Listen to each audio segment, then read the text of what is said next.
Welcome to part 2 of making meat ravioli. So it's almost time for my friends to arrive, and they're really anxious to learn how to make meat ravioli.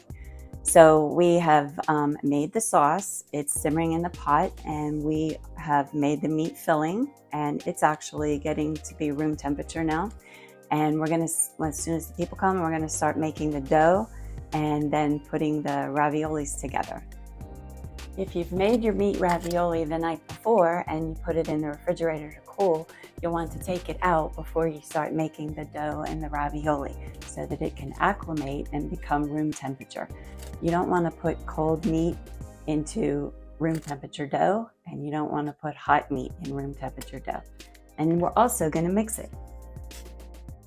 You'll want to stir your meat filling just a little bit and make sure that it's loose and crumbly like this and not clumped together. We're going to leave it sit out and let it get a little more room temperature.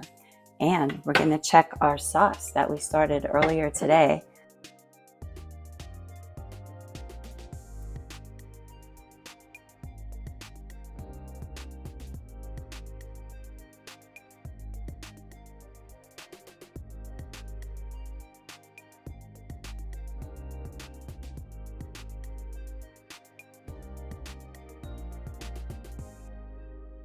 This is my mom, Patricia Martini's dough machine, and it is from Italy, and as you can tell by the box, it has been used quite a bit over the years. I grew up with this dough machine, so I'm old school, and I like to use it. What we're going to be doing is securing it to the counter with the little screw that goes in the side here, and you just twist until it gets tight. And here's the crank that will turn the inside of the machine, and you will put your dough in there. And it's really easy to set up, and it's very sturdy. I love it. I've used it. And I also knead my dough in a bowl first and then take it out of the bowl and work it more on a board. This is an apple cutting board, so cute. My grandfather made it. But I wanted, since I had so many people, I wanted to have 2 dough machines. And I asked my cousin if she could bring hers over, and she did, and something was wrong with it. So she ran out and bought this. She actually had the KitchenAid base, and she went out and bought this. So this is going to be very interesting today because I've never used a KitchenAid dough maker. And we're going to find out what it's like. We're not going to do the mixing bowl for the dough. We're just going to put it through this press and make the ravioli pieces of dough that will go over the trays. So it's going to be first time for me, and we'll see how it goes. And I think I Googled on the internet, should you mix the dough in a mixer, like an automatic mixer, or should you do it by hand? And the answer was, by someone who said they had gone to Italy multiple times and always saw them making the dough with their hands, just like the pizza maker. So it's tradition to make it with your hands, and that's what we're going to be doing. But we will be trying the KitchenAid part up here and see how it goes. So now we're going to start putting the ingredients in the bowl to make the dough. First, we're going to do 3.5 cups of flour. And one thing I can say is that when you make the sauce and you make the meat filling, you can kind of adjust the ingredients to your liking. If you like more Parmesan cheese, you can add more Parmesan cheese. If you like less garlic, you can decrease the garlic. When it comes to making the dough, I like to measure precisely because that's very important with the dough. So we're going to do 3.5 cups of flour, and this is how I measure precisely. Just tap it and make sure that it's a full cup. Okay. So that's 1.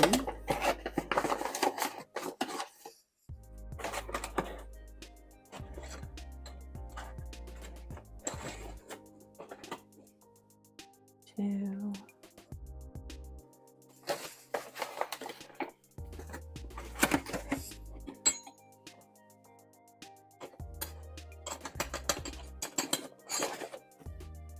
3. Then I have my little half measuring cup.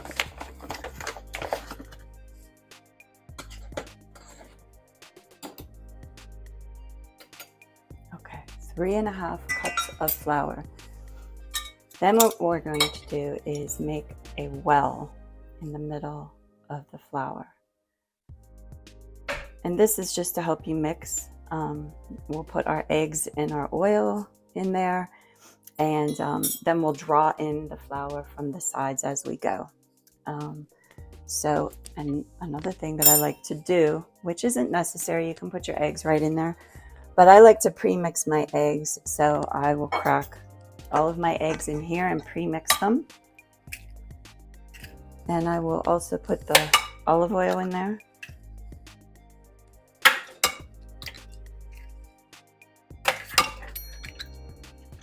And we have to do 2 tablespoons of olive oil.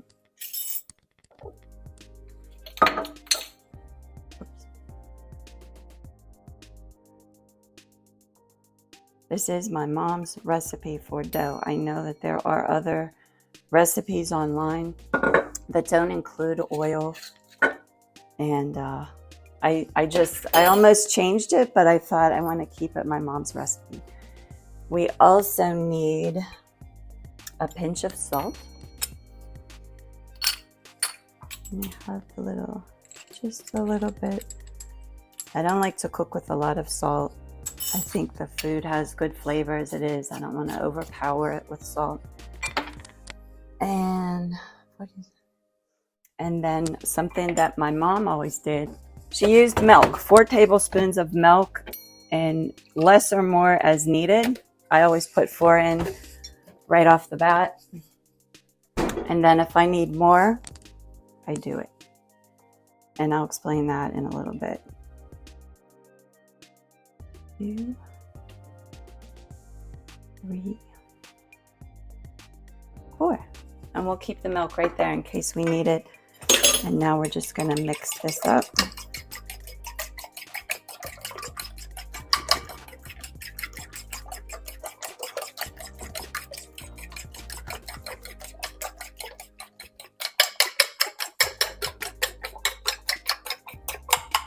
And we can dump it right in there.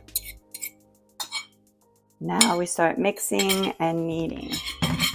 And we'll keep our fork. And I just pull a little from the edges and start mixing. And we're going to mix it real good in the bowl, and then we'll take it out and finish kneading it on the apple board. And this is, you knead the dough in the bowl and on the board, but the dough also it becomes more kneaded when you run it through the dough machine. So you're still kneading as you're making it through the dough machine.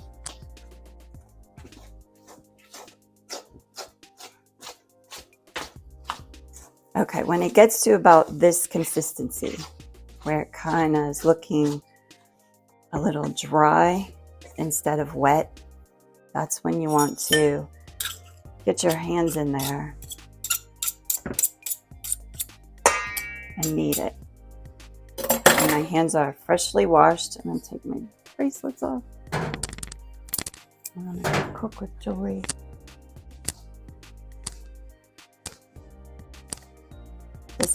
Okay, once the dough is looking like this, we can take it out of the bowl and put a little flour on the board and knead it a little bit more.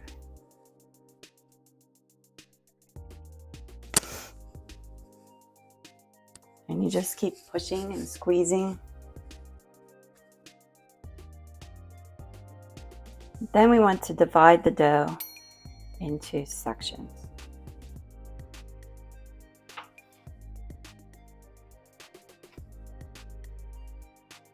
And we'll put them back in here.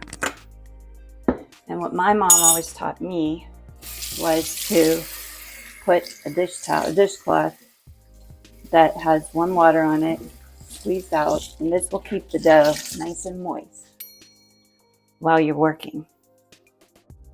So just cover it just like that.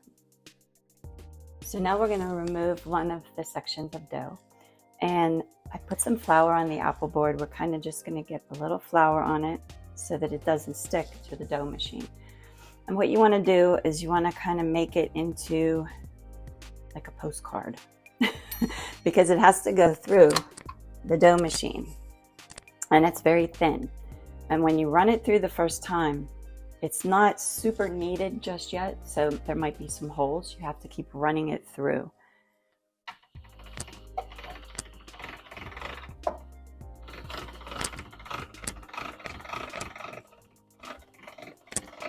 This is fine. This is the first time through. And what you want to do is fold it.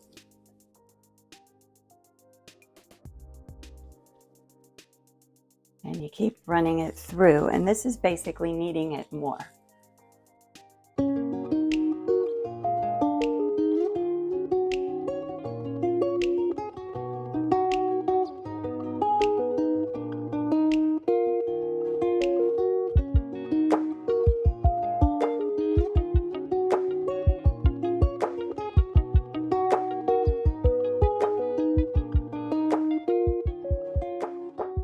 Here is our knob that sets the thickness for the dough. So I started on 7, and now I'm going to go down to 4. And we'll run it through a few more times, and then we'll go down to 2. And then it should be the consistency of, if you need a reference, maybe a wonton wrapper or phyllo dough. So before we take our finished dough and put it on the ravioli tray, you want to take a little flour, and I use a little shaker, and shake some flour on the ravioli tray so that the dough does not stick and your ravioli will pop out nice and easy. You just lay it on top of there, and you want to make sure that all the sides are covered with dough. Now this is something that I don't normally use. This is a ravioli mold, and anything you're going to use that you're going to press to the dough, you want to flour, and all it does is make an indentation for where your filling is going to be. It's kind of nice. It is a step that I usually skip, but it's a nice thing. I have moved my meat filling over here next to my ravioli tray that has the dough in it that has been pressed and is ready for the meat filling. So you want to put about a tablespoon in each section. And you really want to try to keep it in the center, and don't get any on the sides. And just fill each one. And then we're going to put dough on top of it. And I can tell you that you can use any rolling pin to press this after you put your second layer of dough on. But just a tip, I like a ceramic rolling pin because it really is so heavy, and it makes pressing the dough so much easier. You really don't have to push as hard because the ceramic is so heavy. It just presses it down by itself. And try to make them all kind of even. If you get a big chunk, just bypass it and try to break it up later.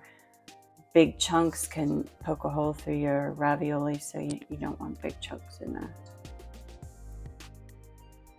And you don't want to fill them too much either, because they stand a chance of breaking apart when they're in the boiling water. I do boil my ravioli. That's how my mom taught me. I know some people bake them in the oven, but I boil mine. We have our second layer of dough, and I'm about to put it over my filled pockets. And what we really want to make sure is that the dough goes all the way to the edges, because if it doesn't, you'll have a ravioli that might come open. You can just stretch the dough a little bit and press it down. Just move on it. Make sure all corners are good. And then we get out our little shaker again so that the rolling pin does not stick to the ravioli. Smooth that around. And you have to be careful that you don't rip it when you're trying to close your edges. Okay, and then we pick up our rolling pin and just press it down.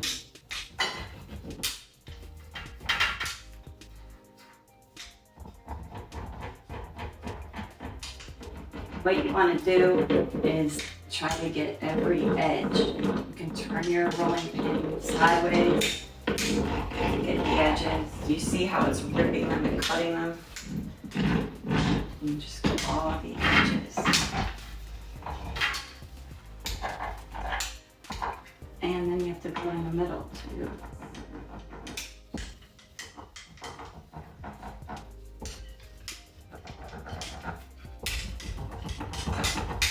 This is probably the hardest part of making ravioli. Okay. And then you'll remove your excess dough and quickly put it back into the bowl with the warm, wet washcloth. And then I just pop them out. And instead of flipping it, I respect ravioli, they're dainty. I don't want to flip this whole thing, so I just take them out and I do kind of check them and make sure that there's no holes. So we need some flour on this. Everything you do with ravioli involves flour, just so they don't stick. They are very delicate and dainty. And make sure they're closed and just place them in the tray. You can freeze these, and you can freeze them or you can cook them immediately. And my sauce is ready, so we'll have the sauce to be able to spoon onto them for all the guests to eat.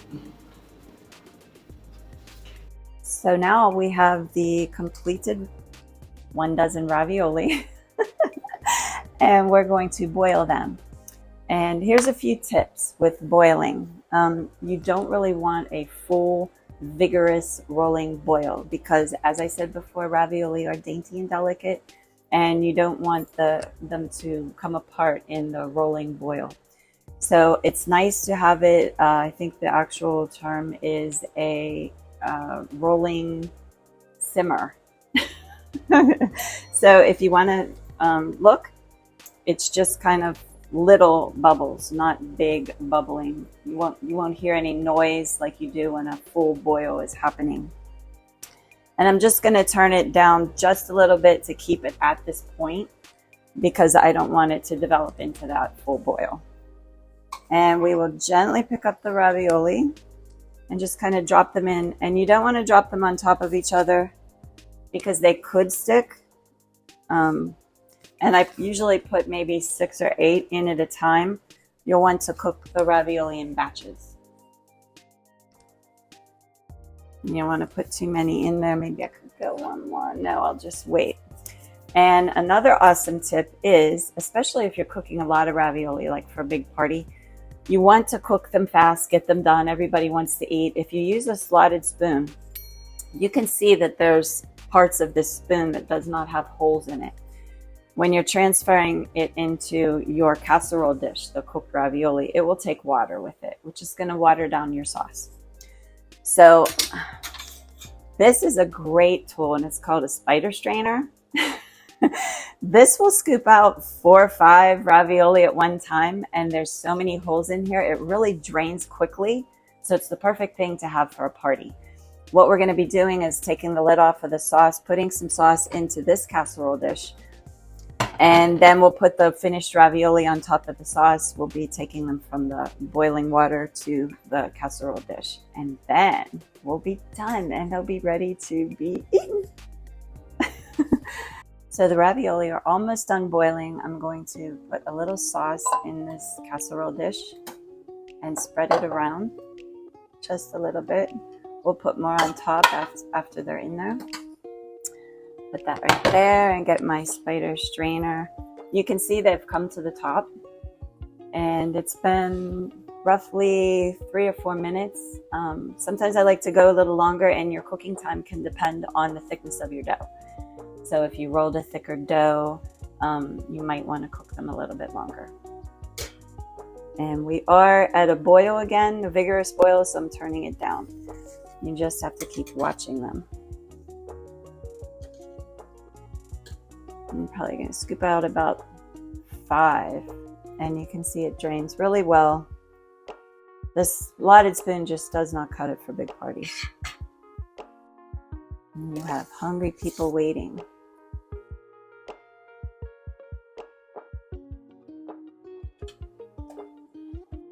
And then we'll just put a little more sauce on top of them.